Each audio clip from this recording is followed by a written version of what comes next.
वनिता, घर अगदी सुनं सुनं वाटते बघ. मैथिली नाही तर. विनायकराव म्हणाले.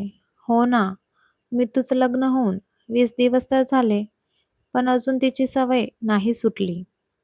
मला पण चुकल्या चुकल्यासारखं वाटत आहे. पण सगळं तिच्या मनासारखं झालं. मनासारखा जोडीदार, लग्न, आता तर काय, फिरायलाही गेली उटीला. विनायकराव, हो सगळं छान होऊ दे. रोहनच्या घरचे लोक ही स्वभावाने चांगली आहेत.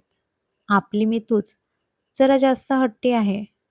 कसं निभावून घेईल देव जाणे. वनिता, नको काळजी करू. एकदा का जबाबदारी अंगावर पडली की मुलींना सगळं जमते. हां, ते तर आहेच. पण मितूने संयमाने राहायला हवे. जरा अल्लडपणा आता कमी करायला हवा. वनिता लेकीच्या काळजीपोटी बोलत होती. एकुलती एक मुलगी होती त्यांची, मैथिली. सॉफ्टवेअरमध्ये शिक्षण, मग जॉब आणि रोहनसोबत रिलेशनशिपमध्ये होती. म्हणून लग्न त्याच्याशीच करणार म्हणाली.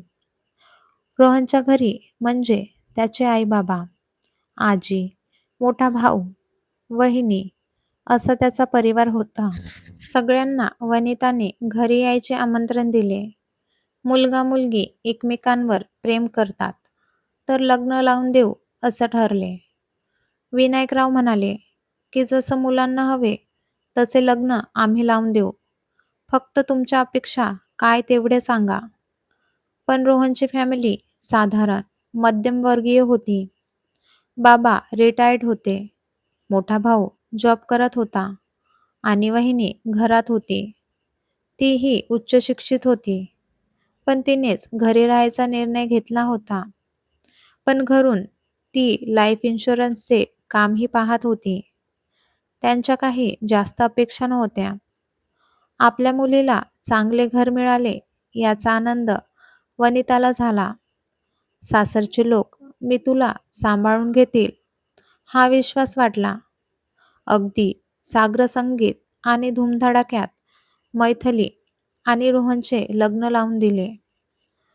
वनिता ही शिकलेली आणि आजच्या काळात सोबत चालणारी स्त्री होती.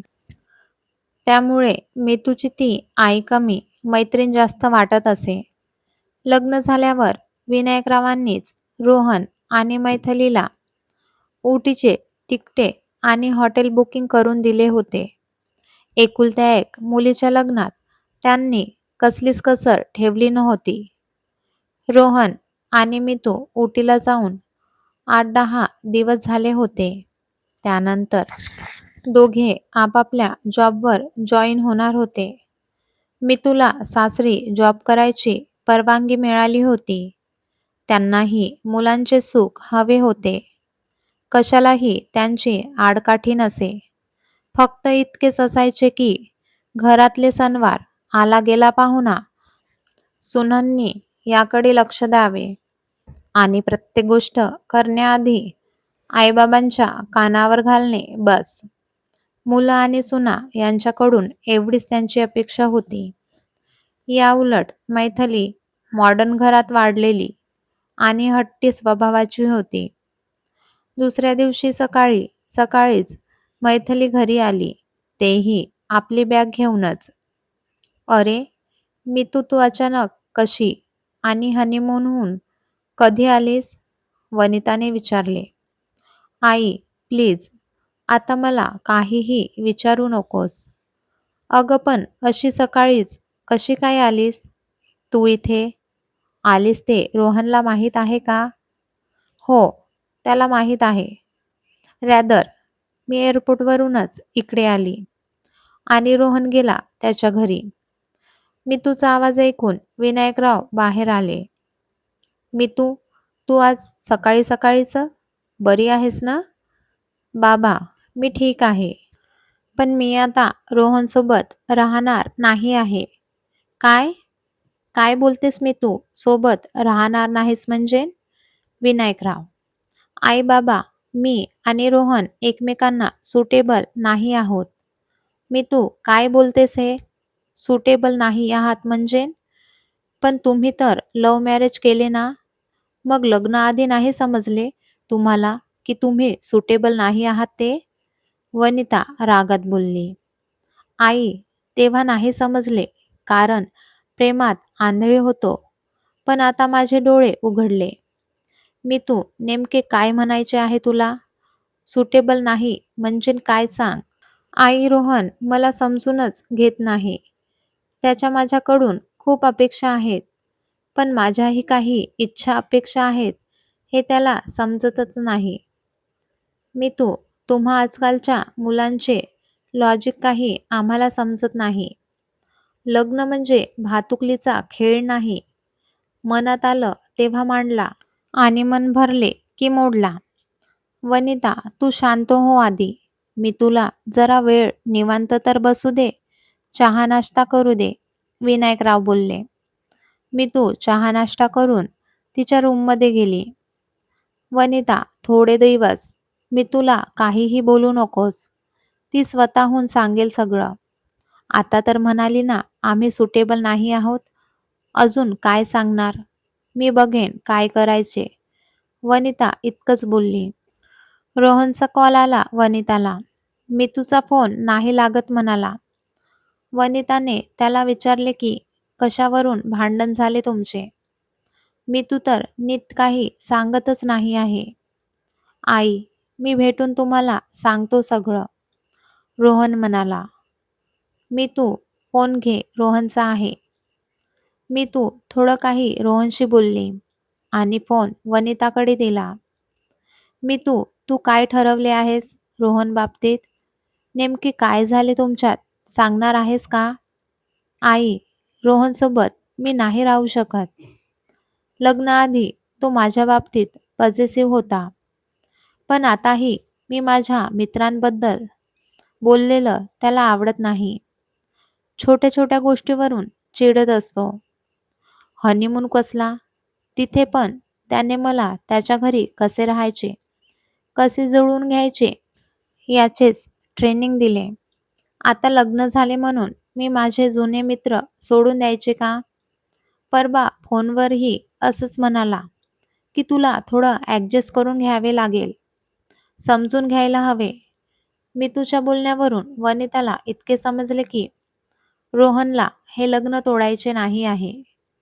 आता आपल्या हट्टी मुलीला कसे समजवायचे आणि सासरी नांदायला पाठवायचे याचा विचार वनिता करू लागली. ठीक आहे मी तुला जो निर्णय घ्यायचा तो तू घे. आम्ही तुझ्या पाठीशी आहोत. आई, मला हे लग्न नको आहे. मला डिवोर्स हवाय. मी तुला हवे तसे करण्याचा अधिकार आम्ही नेहमीच तुला दिला आहे. आताही तुझ्या मनासारखं होईल.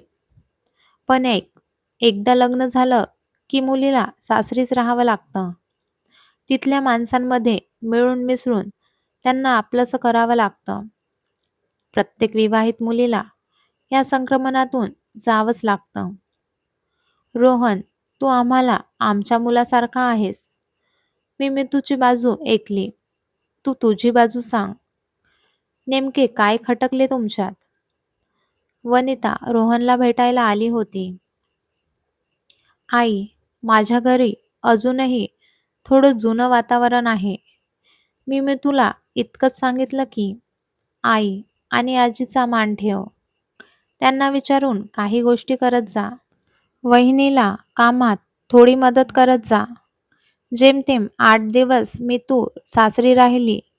तिला लगेच पार्टीला जायचे होते, पण आमच्याकडे पार्टी कल्चर नाही. मग त्यावरून चिडचिड. आई, मी US ला जाण्यासाठी प्रयत्न करत आहे. फक्त थोडे दिवस मी तुला सांभाळून घे म्हणालो. नंतर मग तुला हवे तसे राहा, असंही बोललो आहे मी. पण यात कसला तिला टॉर्चर केला मी सांगा? सगळ्याशी जुळवून घेऊन राहा, यात तिला कसला कमीपणा वाटतो? माझी वहिनी ही उच्च शिक्षित आहे, पण घरचं सगळं सांभाळून तीही इन्शुरन्सचे काम करतेच आहे ना. पण मी तुला काहीही पटत नाही. रोहन, तू नको काळजी करू. मी बघते काय करायचे. नात्यात जास्त दुरावा येण्याआधी ते साधण्याचा प्रयत्न करावा. नाहीतर नातं तुटायला वेळ लागत नाही. तुझी कळकळ समजते मला रोहन. प्रत्येक लग्नात थोडी तडजोड, त्याग हे करावेच लागतात. घरात असणारे भाऊ बहीण सुद्धा भिन्न स्वभावाचे असतात. त्यांच्यात मतभेद असतात. त्यावरून भांडणेही होतात. म्हणून काय ते कायमचे नाते नाही तोडत. मात्र नवरा बायकोच्या नात्याला तडा गेला की अगदी घटस्फोटापर्यंत गोष्टी जातात.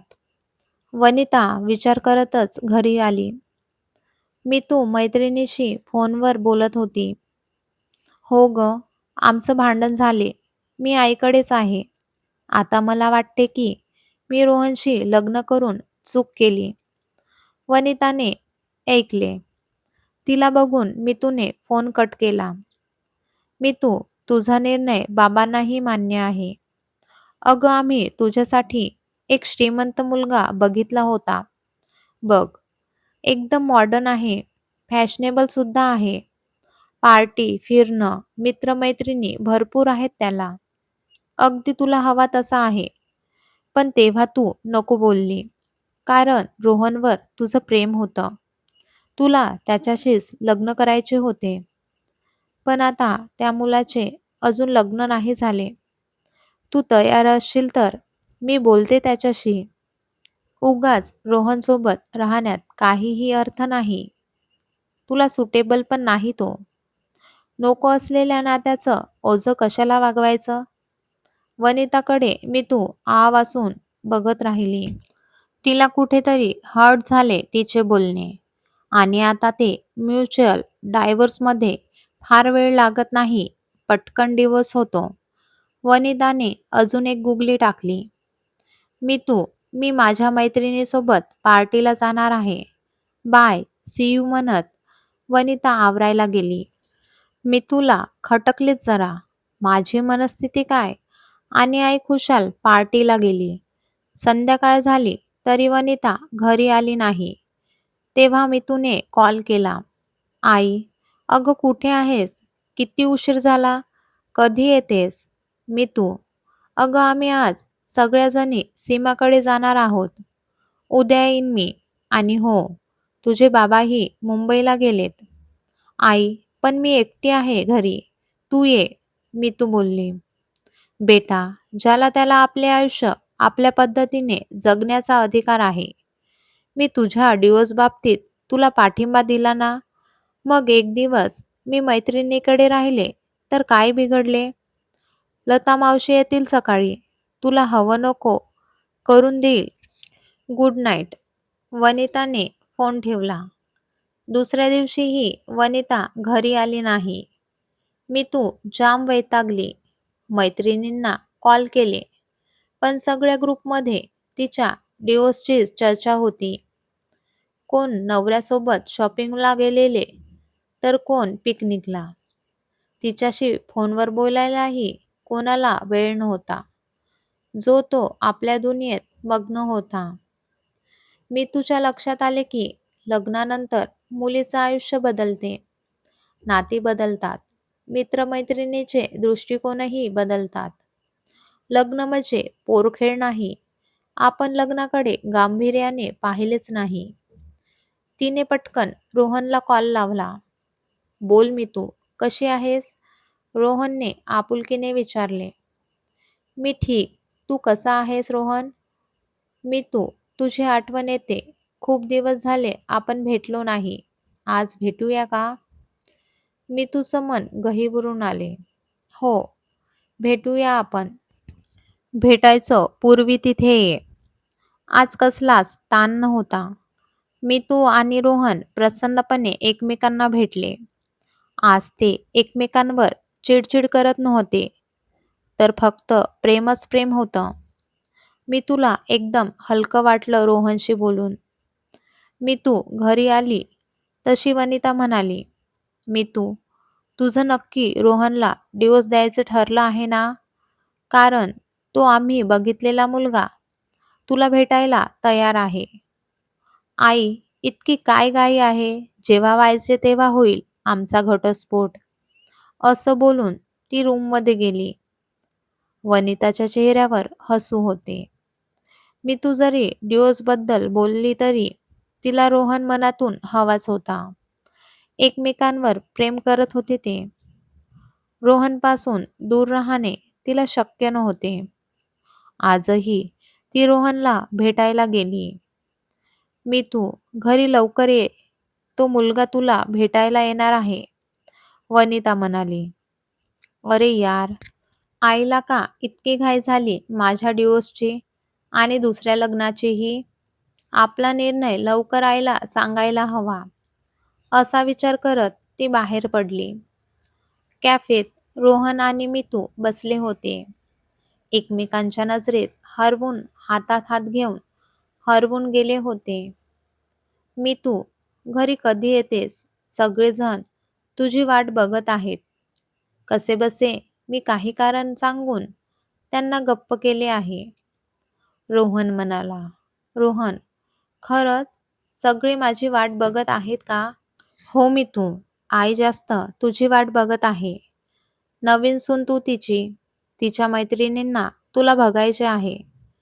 आई त्यांच्यासमोर तुझ्याबद्दल खूप कौतुकाने बोलत होती. माझी नवीन सून हुशार, देखणी आहे, पण चांगला जॉबही करते, असं सांगत होती. मी तुला आठवले लग्न मग सत्यनारायण पूजा याने मी तू खूप दमली होती. तेव्हा संध्याकाळी पूजा झाल्यावर आईने तिला आराम करायला सांगितले. शेजारच्या बायका मी तुला बघायला आल्या होत्या. तेव्हा आई म्हणाल्या होत्या की मी तू दमली आहे. आता तिला आरामाची गरज आहे. तुम्ही उद्या या तिला भेटायला. तेव्हा मी तुला आईचे बोलणे ऐकून किती छान वाटले होते. खरंच आपलेच चुकले. आपण त्यांना समजून घेण्यात आणि पारखण्यास वेळ दिलाच नाही. त्यांच्यासोबत राहिलोच नाही. बोल ना मी तू, का अजून रागवली आहेस माझ्यावर? रोहनने पुन्हा विचारले. नाही रोहन, नाही रागावले. मला सांग तू कधी येतो मला आपल्या घरी न्यायला? हसतच मितू म्हणाली. आत्ता चल जाऊ आपल्या घरी, म्हणत रोहन मितूचा हात पकडून उभा राहिला. दोघे घरी आले. अरे रोहन आणि मितू, तुम्ही एकत्र कसे काय? पुन्हा काही भांडण झाले का? घरात येताच बाबांनी विचारले. मितू, बरं झाले तू आलीस.